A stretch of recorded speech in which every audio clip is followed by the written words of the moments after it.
ప్రియమైన వారలారా, యేసుక్రీస్తు పరిశుద్ధమైన నామములో ఈ డిసెంబర్ 21వ తేదీ మిమ్మలను ప్రేమతో నేను ఆహ్వానిస్తున్నాను. ఈ 21వ తేదీ వరకు నడిపించినవాడు నమ్మదగినవాడు, మంచివాడు, మారనివాడు, ఎన్నటెన్నటికీ మీకు తోడయ్యుండువాడు.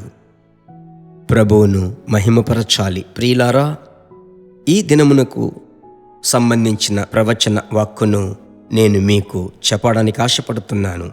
మత్తయి సువార్త 1వ అధ్యాయము 20వ వచనములో, అతడు ఈ సంగతులను గూర్చి ఆలోచించుకొనుచుండగా, ఇదిగో ప్రభు దూత స్వప్నమందు అతనికి ప్రత్యక్షమై, దావీదు కుమారుడైన యోసేపు, నీ భార్య అయిన మరియను చేర్చుకొనుటకు భయపడకుము, ఆమె గర్భము ధరించినది పరిశుద్ధాత్మ వలన కలిగినది.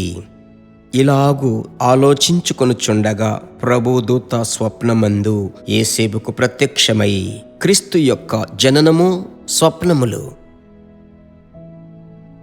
ఈరోజు దేవుడు మరలా ఈ స్వప్నమును గూర్చి మీతో మాట్లాడుటకు ఇష్టపడుచున్నాడు. ప్రభువుకు మహిమ కలుగునుగాక. మత్తయి సువార్త 2వ అధ్యాయం 12వ వచనములో గమనించినట్లయితే, యేసయ్యను దర్శించుటకు శాస్త్రులు వచ్చినప్పుడు మరలా హేరోదు యొద్దకు వెళ్ళవద్దని స్వప్నమందు హెచ్చరించారు. మత్తయి సువార్త 2వ అధ్యాయం 19-20 వచనములో, హేరోదు యేసయ్యను హత్య చేయడానికి ప్రయత్నించినప్పుడు మరలా ప్రత్యక్షమై ఐగుప్తులోనికి వెళ్ళు అని బయలుపరిచాడు. యేసు క్రీస్తు యొక్క జననముతో పాటు వచ్చేటువంటి ఆ పరిస్థితులలో స్వప్నములు. నా ప్రియ దేవుని బిడ్డలారా, బైబిల్ చదువుతున్నాము.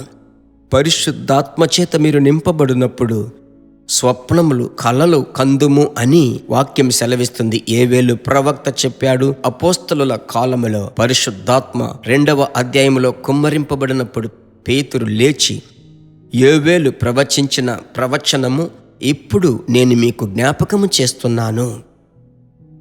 వీటన్నిటికీ పరిశుద్ధాత్మ యొక్క అభిషేకమే మూల కారణం.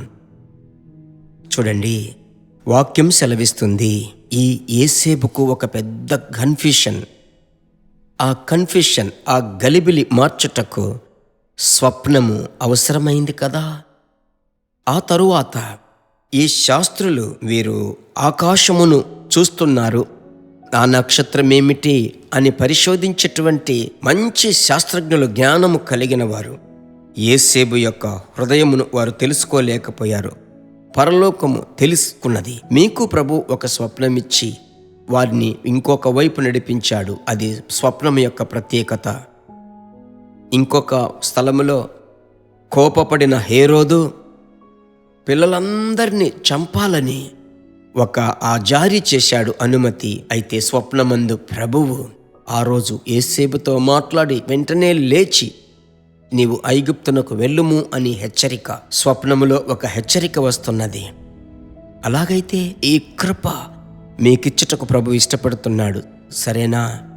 ఆ యొక్క కలల ద్వారా మీ కుటుంబ జీవితము, రాబోవు సంగతులు, ఇంకా ఎదుటివారి కొరకు, సంఘము కొరకు మీరు ప్రార్థించేటప్పుడు, ప్రభువా ఈ స్వప్నము ద్వారా కలిగే కృప నాకు దయచేయండి. యేసేపుకు 17వ ఏటనే కలలు కనువాడు, డ్రీమర్ అని పేరు పెట్టారు అన్నలు. 30వ వయసులో ఆ యొక్క కలలకు భావము చెప్పే కృపను దేవుడిచ్చాడు. నేను ప్రార్థించబోతున్నాను మీ కొరకు. ఈ గ్రేస్ మీ మీదికి రాబోతుంది.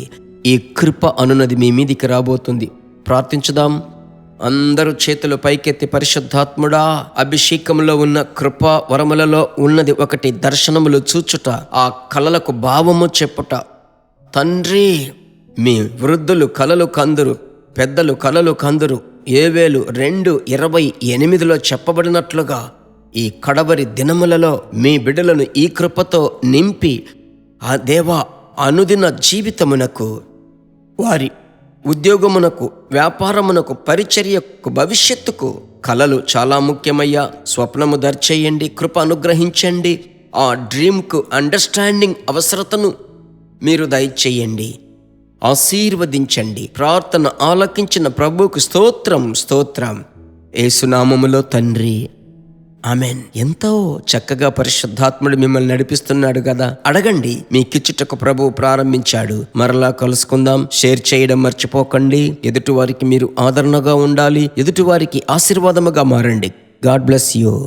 దేవుని బిడ్డలారా, ఈ వర్తమానము మీకు మిక్కిలి ఆశీర్వాదకరముగా ఉందని మేము నమ్ముచున్నాము. ఇంకనూ మా వర్తమానములను విని ప్రభువులు ఆశీర్వదింపబడుటకు జీసస్ మీట్స్ మినిస్ట్రీస్ అను మా యూట్యూబ్ ఛానల్ ను సబ్స్క్రైబ్ చేయండి. మరియు మా ప్రార్థన సహాయముకై మీరు సంప్రదించవలసిన మా ఫోన్ నెంబర్ 9841525286 మరియు 7295463663. Email gpsrobinson@hotmail.com. ప్రభు మిమ్మును ఆశీర్వదించునుగాక.